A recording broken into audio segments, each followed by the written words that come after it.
game with the biggest cash payout, and it's very simple and easy to play. With increased chances of winning, just pick any 6 numbers from 1 to 28, or buy a quick pick and you can be a jackpot winner. Get 6 numbers and you can win the jackpot. Match 5 numbers plus the bonus ball and be a winner. You're still a winner if you match 5 numbers, 4 numbers, or even 3 numbers plus the bonus ball. Get a free ticket if you match the letter. Drawing twice per week. You never want to miss your chance at being a jackpot winner. So, remember, a ticket a day could make you rich today.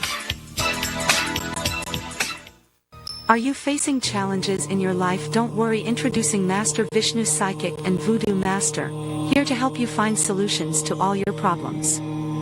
Whether it's issues in your relationship, negative energy surrounding you, or even business problems, Master Vishnu has 25 years of experience and can provide 100% solution. His expertise in black magic removal, voodoo, witchcraft, demons, dark energy, get ex-love back, husband-wife and relationship issue, psychic reading, palm reading, face reading, horoscope reading, and that's not all. If you're longing to reunite with a loved one, he's here to assist you as well. One call can change your life. Call now Master Vishnu at +5 926 329 Take the first step towards a brighter future. 2,500 plus satisfied clients, located in all over Georgetown, Guyana. GECOM is currently conducting a claims and objections exercise to produce an official list of electors, OLE. If you were 18 years or over on December 31, 2024, and you're a Guyanese citizen by birth, descent, or naturalization, or a citizen from a Commonwealth country living in Guyana for 1 year or more, you are eligible for inclusion in the OLE. GECOM has posted the preliminary list of electors, PLE, in all of the registration divisions across Guyana for you to check if you are listed, and if so, whether your particulars are accurate. If you have changed your address since you were registered, you need to visit the GECOM registration office responsible for your new area of residence to apply for a transfer. Wednesday, January 15, 2025 is the last day you can apply for a transfer during this exercise. For more information, contact the GECOM on 2250-278-9 or visit www.gecom.org.gy. Step right into the vibrant heart of Guyana with HGPTV's freshest series, Inside Culture. Dive deep into the pulsating core of our spirited nation as we unravel the captivating stories embedded in our arts, music, sports, and beyond. A journey to nurture your soul and celebrate our rich heritage. Join us on HGPTV, where Inside Culture brings you closer to the heart and soul of Guyana, airing Wednesdays at 7:30 p.m. and rebroadcasting on Sundays. Interested in honoring or paying tribute to a loved one, or just making a loved one feel special? HGPTV offers you all that and more. Air your birthday greetings, death announcements, and wedding anniversaries on HGPTV today. HGPTV offers affordable prices, convenience, and great services. Call us on 220-3660 or email us at sales@hgptv.com.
Top stories this evening sponsored by Courts, bringing value home.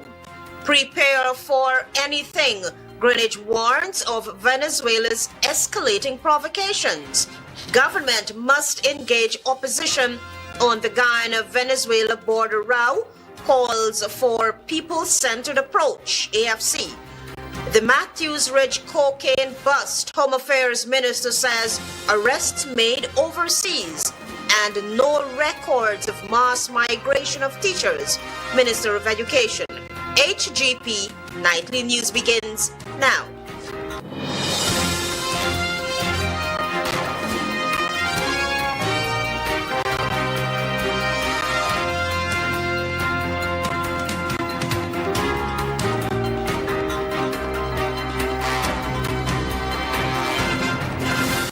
Good evening to our viewers here in Guyana and online. I'm Aletha Grant with the Monday 13th January 2025 edition of the HGP Nightly News. This is what you need to know this evening. Amid escalating tensions caused by Venezuela's provocative actions and statements, including plans to elect a governor for Guyana's Essequibo region, Guyana's agent in the Venezuela border case, Carl Greenwich, has warned that the country must prepare for any eventuality. Find out more from Tiana Cole. Speaking in an exclusive interview with this newscast, Guyana's agent in the Venezuela border case, Carl Greenwich, emphasized the need for vigilance and proactive measures as Venezuela seeks to disrupt the legal and diplomatic process. Greenwich addressed Venezuela's ongoing attempts to divert attention and prolong proceedings at the International Court of Justice, ICJ. You have to expect anything because they may do anything. This is an administration which is illegal in all senses of the word, and therefore its actions may well continue to be taken along those lines. Greenwich strongly condemned the Maduro administration's intention to pursue what he called, quote-unquote, a completely illegal and disreputable act. He pointed out that Venezuela has never controlled Essequibo, nor has it been granted temporary title to the region at any international forum. He emphasized that Guyana's response must involve diplomatic efforts and engagement with international partners to counter these actions. Guyana has to work with its international partners and bilaterals and the multinational institutions to ensure that Venezuela does not perpetrate this outrage. While urging the global community to recognize the fabricated nature of Venezuela's claims, Greenwich also underscored the need for Guyana to bolster its defenses. It will have to protect itself militarily and otherwise. In a separate interview, Shadow Minister of Foreign Affairs Amanda Walton-Desir called for stronger diplomatic engagement. She highlighted the need for the government to take decisive action in rallying international support and addressing Venezuela's provocative actions. I am deeply, deeply disappointed in the reaction of CARICOM. Guyana continues to be an active, engaged member of the Caribbean community, and we have not yet been able to get out of CARICOM a very strong statement, or at least I have not seen it, a very strong statement condemning this latest action by Nicolas Maduro. Walton-Desir stressed that Venezuela's actions are not just an attack on Guyana's sovereignty, but also on the principles of territorial integrity and sovereignty that underpin global stability. She urged for more concerted efforts to rally regional neighbors and the international community. It appears to me that the government continues to be too reactive to this situation. Tiana reporting for the HGP Nightly News. Meanwhile, Antonio Day tells us that the Alliance for Change has expressed dissatisfaction over government's failure to engage members of the opposition and the civil society regarding the Guyana-Venezuela controversy. The Ministry of Foreign Affairs in a statement last week condemned the announcement by President Nicolas Maduro on January 7, 2025, regarding the election of a governor for Guyana's Essequibo territory. According to the subject ministry, Maduro's recent action constitutes a direct violation of the commitments in the Argyle Agreement of December 14, 2023 in St. Vincent and the Grenadines. However, Alliance for Change member Beverly Alert criticized the state for failing to engage members of the opposition and civil society on the developments regarding the Guyana-Venezuela border dispute. The people and their elected representatives are not being engaged and instead are deliberately being kept in the dark. Alert reasoned that Venezuela has continuously violated international law and its commitments in the signed Argyle Agreement. Building bridges, fortifying and cocoa, cyber attacks, and appointing governors are only the most recent indicators that we have seen. But much more is taking place below the surface. She advocated for the government to take a people-centered and inclusive approach regarding this matter, which is of national importance. There has to be a whole of government and whole of nation approach that includes all strata of our society and all elected representatives. The AFC member noted that the Venezuelan government should not be taken for granted. Cat will eat our dinner. While the PPP parades and prances around to gain voter support, our neighbor to the west is not playing. We demand the immediate convening of the Foreign Relations Committee and the reconvening of a bipartisan border national security committee to ensure all hands are at work. Antonio Day reporting for the HGP Nightly News. Acting Chief Magistrate Faith Magasti ruled on Monday that the highly anticipated trial regarding alleged electoral irregularities in Guyana's 2020 general elections will proceed summarily. Trial dates have now been set. Find out more from Tiana Cole. Nearly 2 weeks after ruling that election fraud cases must begin afresh, Magistrate Magasti ruled on Monday that the cases will be heard summarily. The trial is scheduled to commence on February 17, 2025 and will continue on February 18 and 19. On December 30, 2024, Senior Magistrate Magasti ruled in favor of the defense, allowing the election fraud cases to commence afresh. This decision nullifies all prior rulings made by Senior Magistrate Leron Daly, who had presided over the case before going on an extended medical leave in August 2024. The trial, which began on July 29, 2024, has faced multiple procedural delays, including Daly's absence. Her prolonged leave led to Magistrate Magasti taking over the case. The defense, led by attorney Nadia Hughes, argued that a de novo or fresh start was essential for ensuring fairness. Hughes contended that decisions made by Magistrate Daly, such as the acceptance of not guilty pleas and the determination of whether charges should be tried summarily or indictably, should not bind Magistrate Magasti. King's counsel Darshan Ramdani, representing the prosecution, opposed the defense argument. He maintained that Daly's rulings were legally sound and binding. Ramdani also noted that the decision to restart proceedings under the de novo principle usually falls under the jurisdiction of a High Court judge, not a magistrate. The charges stem from investigations into the March 2020 general and regional elections. Multiple former officials of the Guyana Elections Commission, GECOM, and others face allegations of attempting to rig the election results. They are collectively facing 19 conspiracy charges related to alleged electoral fraud. The prosecution, as among other things indicated, plans to call approximately 72 witnesses to substantiate the charges. Tiana reporting for the HGP Nightly News. More news on the other side of this break. Stay with us. Welcome to SNL Electrical Inc., where lighting and electrical needs are met with expertise and style. From the latest in electrical lamps to durable cables, circuit breakers, panels, we have it all.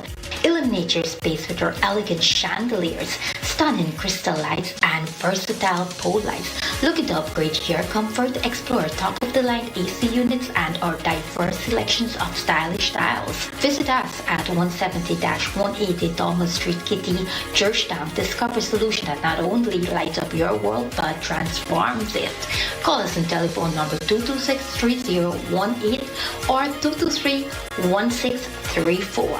SNL Electrical Inc. Powering your life with elegance, quality, and care. Krishna Rock Establishment. No job is too small or too large. We specialize in all types of fabricating, machinery, excavator repairs, rice field pumps, and hydraulic hoses. Visit us at Lot 113, Block CC Monrepo, East Coast, Demerara, or call 220-9624, 616-9416, or 619-7880. At Krishna Rock Establishment, no job is too small or too large.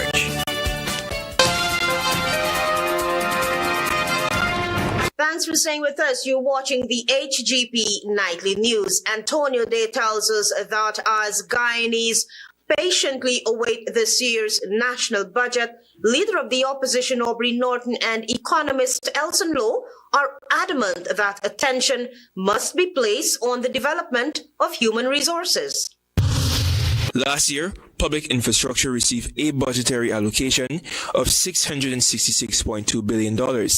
Also in 2024, the National Insurance Scheme NIS minimum pension witnessed an increase from $35,000 to $43,025 per month. Senior Minister with responsibility for finance Dr. Ashni Singh last year said that this will amount to an additional $2.6 billion of disposable income, which is expected to benefit over 27,000 persons.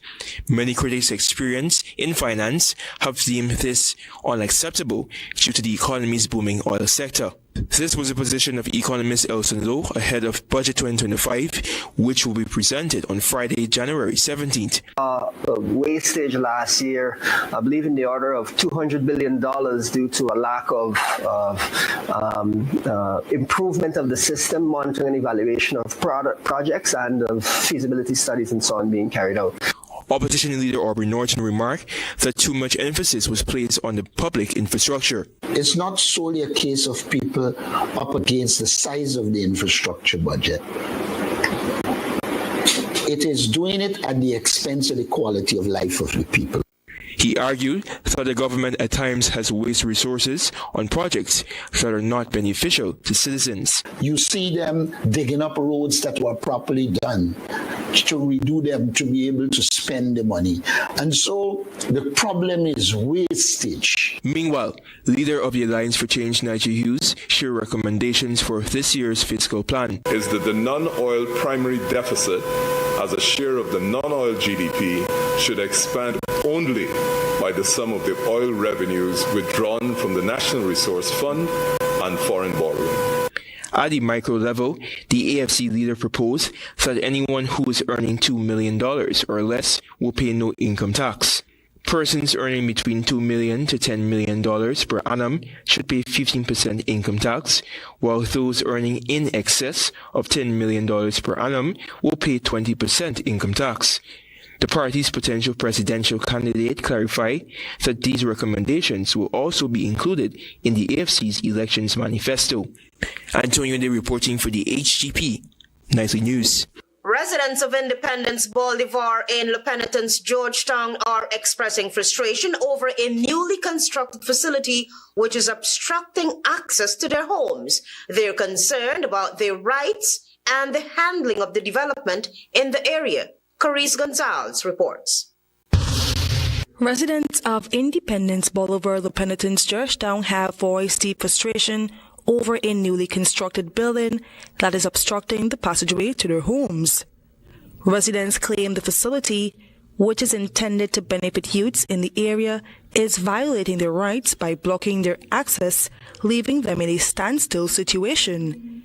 Several residents informed this newscast that they were given permission by the then Mayor Vishnu to temporarily occupy the area while road upgrades were on the way. However, with the construction of the new facility, concerns have arisen regarding the ongoing obstruction to their homes. Residents argue that while they support development in the area, the situation should have been better managed to avoid disrupting their daily lives. From here, go back is a driveway that them the relatives them come to visit me. Yes, and when the relatives come to visit me, they just drive straight in, now they can't go. If you've consulted in a university before major community projects, have people come together and you can discuss what is important by the people. And then we can say, you know what? There's consensus. That makes sense. That's what you're wasting taxpayers doing. Because if you have to break it down now. Meanwhile, Georgetown Mayor Alfred Mentor has expressed support for the affected residents, pointing out that while the Ministry of Public Works may have granted permission for the construction, the City Council was not consulted. He emphasized that such decisions should have engaged the Council. Based on Mentor's observation, no permanent structure should have been erected in the area, as it was originally a street leading to an access road. He called for greater involvement between the City Council and the Ministry of Public Works in making decisions that impact local infrastructure and access. If visited this street here, we don't want to have this street anymore. That we have to agree from the city perspective as well as with the government perspective to make this no longer a street. In the manner in which it's done, I think it's a bit wrong, it's a bit odd, and even if it was being done, it ought to be done to one side to allow the people to be able to have the access, because at the end of the day, this is still a roadway or a street, and this is the access way those people, there's no other access. Mentor reiterated that the council is not opposed to development, and the issue will be formally discussed at the next council meeting. Until then, a cease order will be issued to halt further construction on the property, pending further review and resolution of the matter. In the interim, I'll be sending somebody to stop the job. I am Carice Gonzalez reporting for the HGP Nightly News. Travis Straits will now provide an update on the 4.4 tons of cocaine found at Matthews Ridge last September. Arrests in relation to the find have been made internationally. Much of the 5,094.67 kilograms of cocaine seized by the Customs Anti-Narcotics Unit in 2024 belonged to that September 1, 2024 bust of 4.4 tons of cocaine at Matthews Ridge Region 1. Since that discovery, nothing was said about the arrest of anyone. We were only told that the operation was a joint one involving the United States Drug Enforcement Administration, CANU, and the Guyana Defense Force. However, when pressed by Nightly News for an update on the investigation on Monday, Minister of Home Affairs Robeson Ben told the news conference that there have been arrests overseas in relation to the bust. There were a number of arrests overseas related to that one. I wouldn't say the country or the area right now, but there were a number of arrests made in relation to that matter. Nightly News was told that when the anti-drug agents descended upon Matthews Ridge, several persons reportedly escaped. Minister Ben was therefore asked about arrests made locally in relation to the Matthews Ridge cocaine bust. I could be corrected, but I think there were two arrests in relation locally. Persons were but arrested, but investigation still underway. Questions of charges will be dealt with through the DPP's chambers. The cocaine, valued at 176 million euros, was found in 4 separate pits just off an illegal airstrip and said to have been camouflaged and packaged in what appeared to have been cardboard boxes, which were then sealed in transparent plastic bags. The cocaine, which is believed to have been destined for European countries, is said to be the largest in the history of Guyana. Travis Chase, HGP Nightly News. We have more news for you on the other side of this break. Stay with us. Planning a cleanup? We can help. Sevon's Waste Management skip bins can be provided for home renovation projects, yard cleanup, or construction project. It's simple. Step 1, give us a call.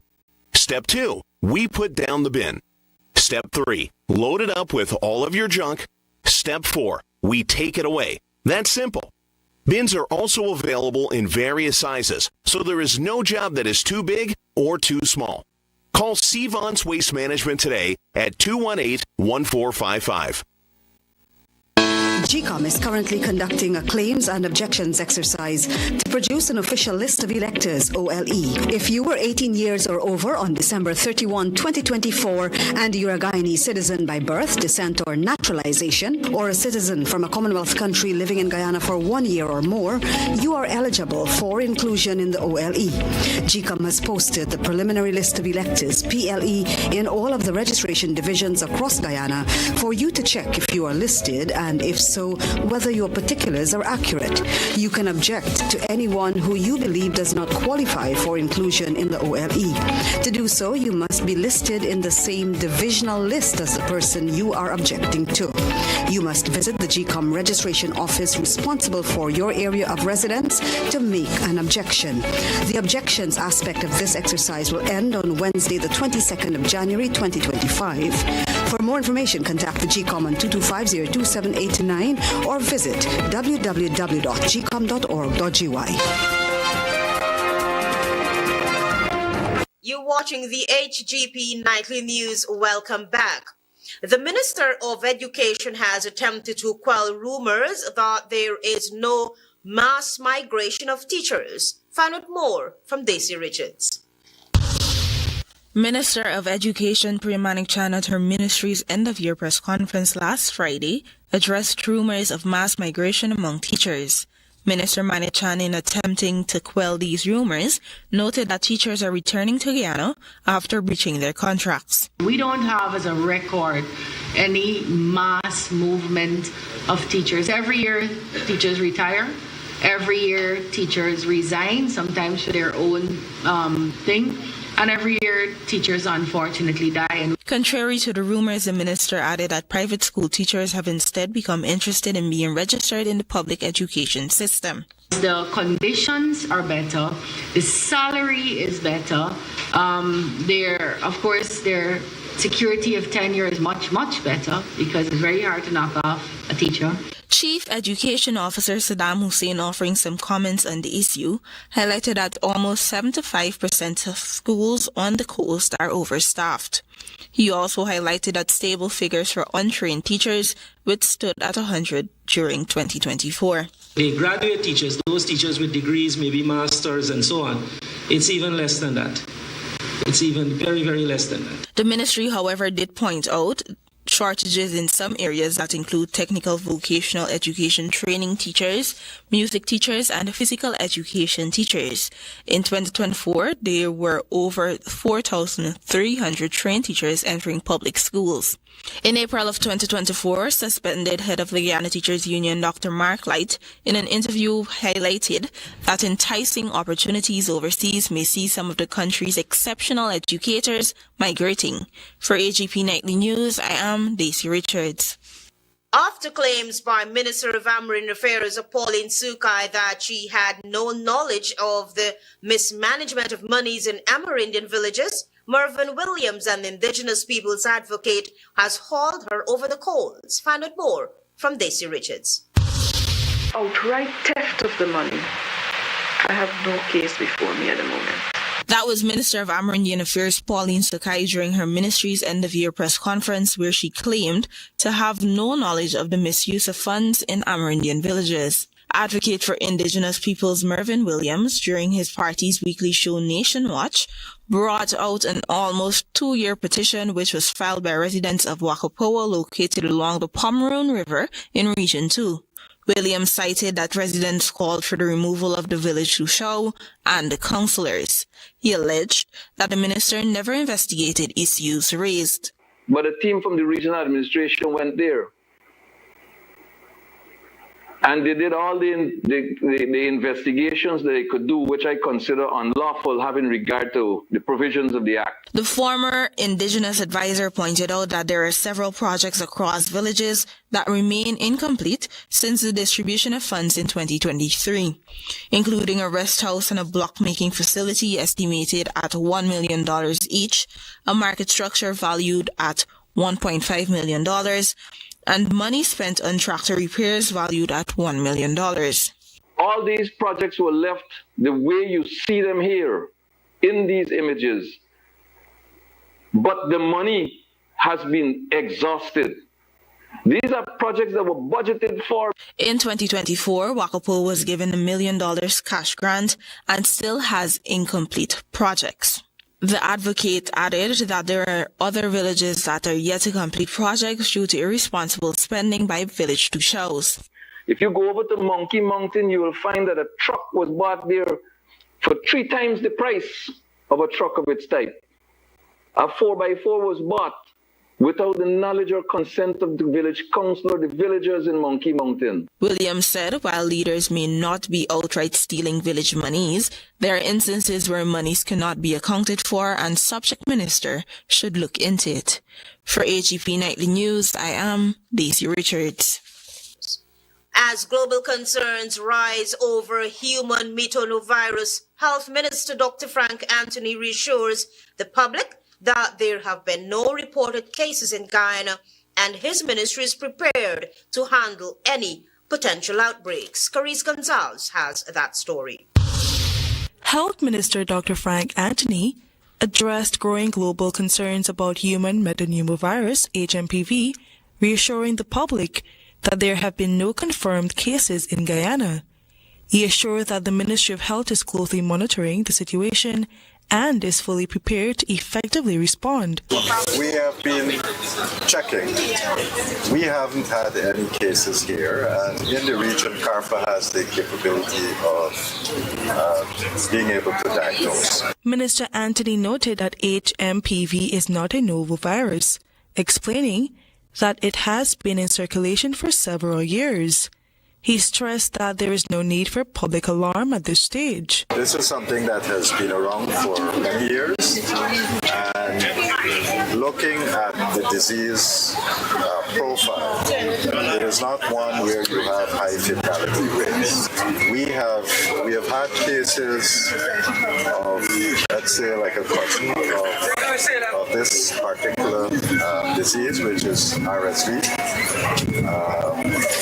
and we have been able to manage them quite successfully. In response to a query about whether screening for HMPV is being conducted at Guyana's ports of entry, Dr. Anthony explained that such measures are not currently in place. He clarified that HMPV presents symptoms similar to those of the flu, making it difficult to distinguish from other respiratory infections. But this is something that, because you'll get flu-like symptoms, we haven't put those measures in place, but if people get sick then they come into one of our facilities or they come for a test, we'll obviously be able to take that sample and then be able to make the diagnosis. HMPV is a virus that usually causes symptoms similar to a cold.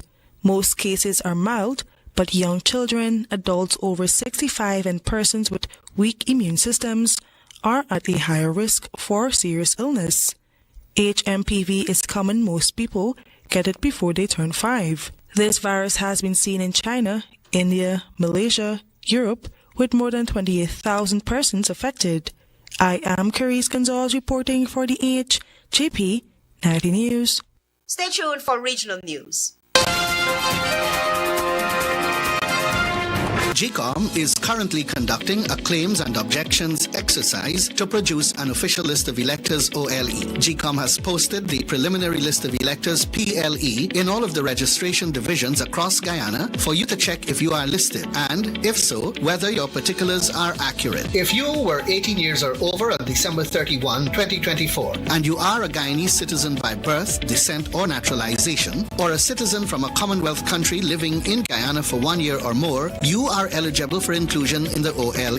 If you are eligible for inclusion in the OLE, you are required to apply for registration if your name is not in the PLE, apply for a transfer if you have changed your address since you were registered, apply for a name change if you have changed your name, or apply for a correction if your registration particulars are incorrect. Any person whose information on the PLE is incorrect can apply for such information to be changed or corrected. Any person applying for a change or correction to his or her particulars must provide the relevant original source document, birth certificate, and a deed poll for a name change by deed poll. marriage certificate and ID card for a name change by marriage, divorce absolute in the case of a woman who is desirous of reverting to her maiden name from her married name, birth certificate, adoption certificate, naturalization certificate for a correction of minor clerical errors. Visit the GECOM registration office responsible for your area of residence to conduct any of the above transactions. The claims aspect of this exercise will end on Wednesday, 15th January 2025. For further information, contact GECOM at 225-027-829 or visit our website at www.gecom.org.gy.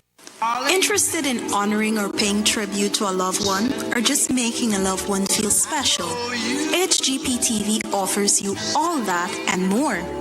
Air your birthday greetings, death announcements, and wedding anniversaries on HGPTV today. HGPTV offers affordable prices, convenience, and great services. Call us on 220-3660 or email us at sales@hgptv.com.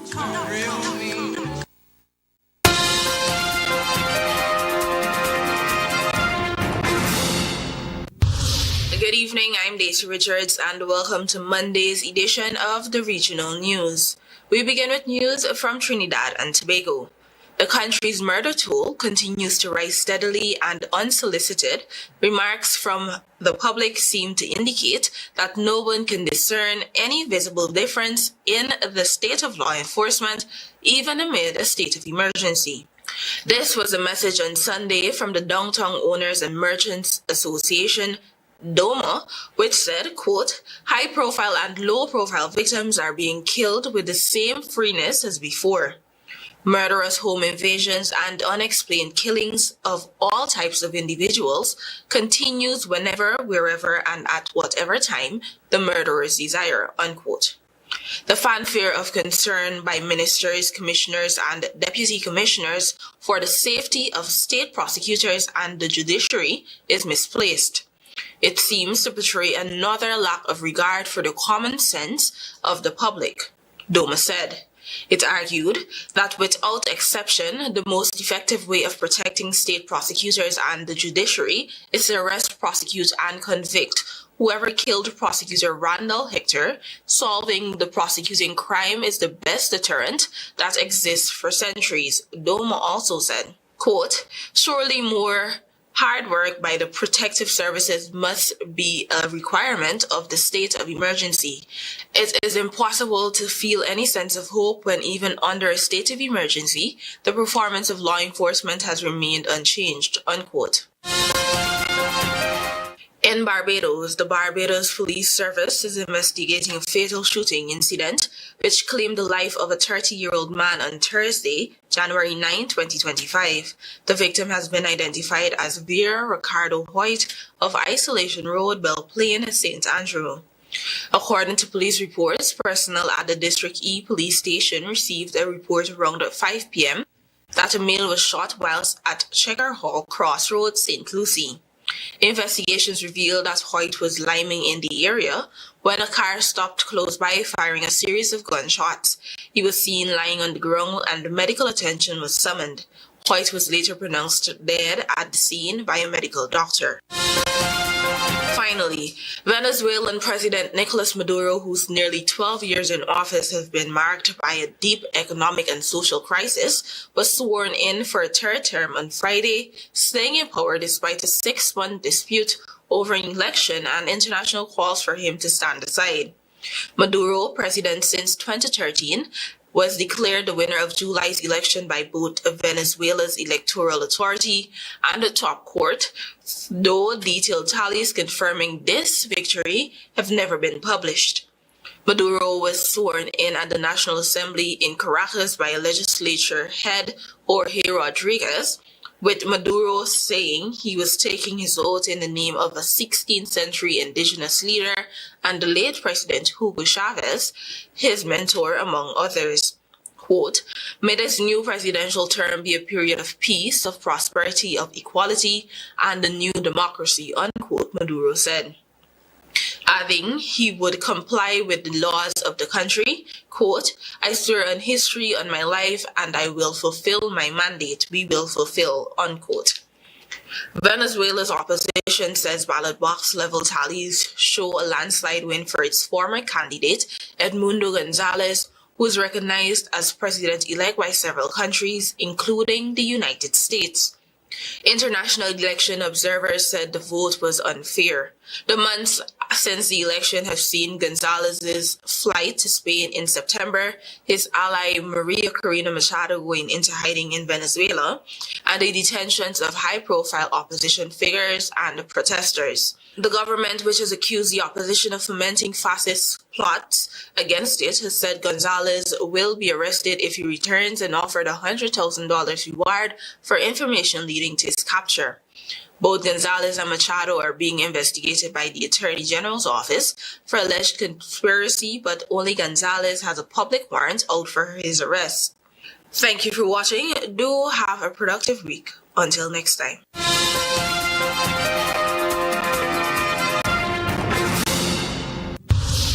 Prepare for anything, Greenwich warns of Venezuela's escalating provocations. Government must engage opposition on the Guyana-Venezuela border row.